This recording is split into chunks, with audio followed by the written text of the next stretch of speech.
네, 박근혜 전 대통령의 1심 선고가 오늘 오후 내려집니다. 재판에 넘겨진 지 354일 만에 무려 110차례가 넘는 재판 끝에 나오는 첫 결론입니다.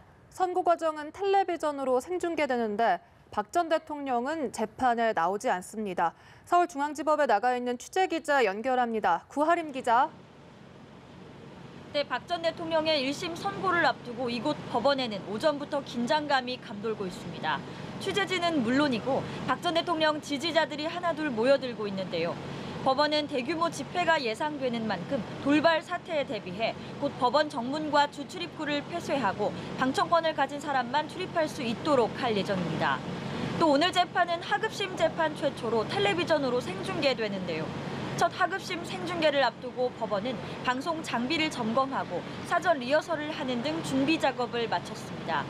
하지만 피고인석은 비어 있을 예정입니다. 지난해부터 재판 보이콧을 선언해온 박 전 대통령은 건강상의 이유 등을 들어 재판에 출석하지 않겠다며 사유서를 법원에 제출했습니다.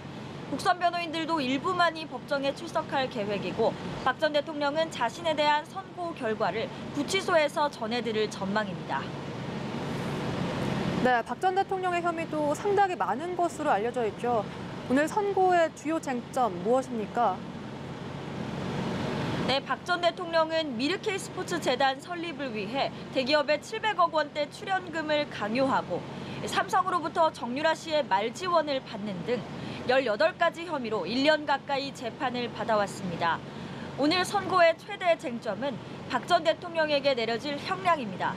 공범인 최순실 씨와 박 전 대통령의 공모 관계는 앞서 결론 내려진 다른 국정농단 사건의 재판에서 상당 부분 인정됐는데요.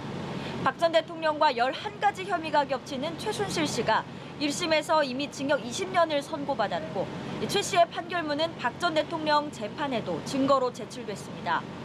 여기에 같은 재판부가 심리하는 점까지 고려한다면 유무죄를 둘러싼 법원의 판단이 달라질 가능성은 낮습니다.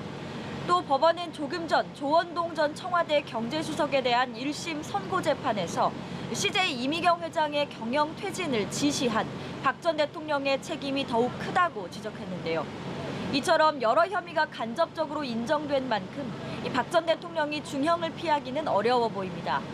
검찰이 징역 30년을 구형한 가운데 법원이 박 전 대통령에게 얼만큼의 죗값을 내릴지 관심이 모입니다. 서울중앙지법에서 연합뉴스TV 구하림입니다.